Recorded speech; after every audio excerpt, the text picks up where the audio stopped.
Today, we are diving into an absolute masterpiece from Nobel laureate Najib Mahfouz. The Epic of the Harafish isn't just some novel. It's this incredible, sprawling saga that really gets at a question we're still asking today. Why is it that even the best revolutions, the most noble ideas, seem to curdle into tyranny? And it all happens in this one single Egyptian alley, where the story of its people, the Harafish, somehow becomes the story of all of us. So, the story doesn't kick off with a history lesson. Nope. It starts with a myth. This man, Ashur al-Nagi, literally just appears out of nowhere. He's this larger-than-life figure, incredibly strong, shrouded in mystery.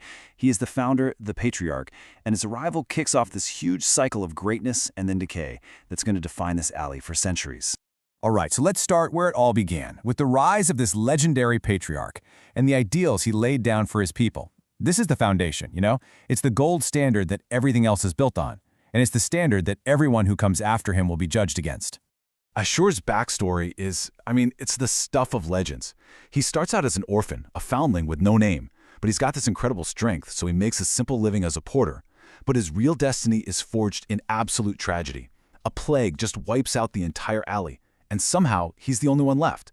And that's when he finds a hidden treasure. Now what does he do? Does he take the money and run? No way. In this amazing act that defines his whole life, he uses it to rebuild everything, becoming the alley's first true and just protector. And this right here, this quote just nails his entire philosophy. For Ashur, strength was never about personal gain or pushing people around. It was a tool for service, for justice. And that one simple idea kicks off a golden age for the Harafish, a time where they felt safe and had dignity. It becomes the moral compass for the whole story. But you know how these things go. A golden age can't last forever. Now we're moving into the next phase of the cycle, and we're going to see how that beautiful, noble dream starts to unravel generation by generation. And the fall from grace is fast, and it is brutal. Ashur's own son, Shams al-Din, he manages to hang on to the family name, but he's got his own weaknesses, his own demons. Then his successor, Suleiman, completely turns his back on the common people for a life of luxury. After him comes Bikr, whose greed just tanks the entire family fortune.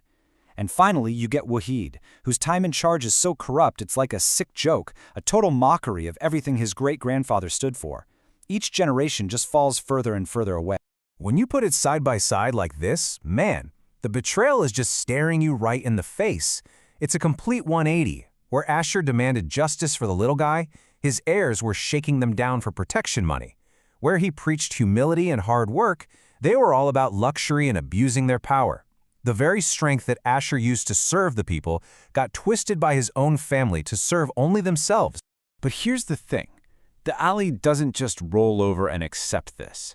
Even in the darkest moments, you see these little sparks of that old dream flicker back to life, and new ambitions start to take shape. This is where we meet some really fascinating characters who start to push back against the system, but in totally different ways. So first you get the idealists, a guy like Fathelbab. He's a descendant of the Nagis, and he sees this devastating famine happen while the powerful are just hoarding all the food. He's horrified, and he leads this rebellion of the hungry. And he's not doing it for himself, he's not trying to grab power, he's literally trying to bring back Ashur's way of doing things. He's a total throwback to the original hero. And then you get someone completely different. You get Zahira. Now, she's not born into power. She starts out as a servant in the Nagi house. Can you believe it? But just through pure grit, intelligence, and ambition, she carves out her own path. She rises up to become this incredibly powerful matriarch, building a legacy that is 100% her own. She's not trying to restore some old dream. She's building a brand new one in her own image. Okay, so we've been through it all, right? We've had the legendary founder, the corrupt descendants, the rebels who tried to fix things. So after all that, what's left? What's the ultimate point of this whole epic struggle?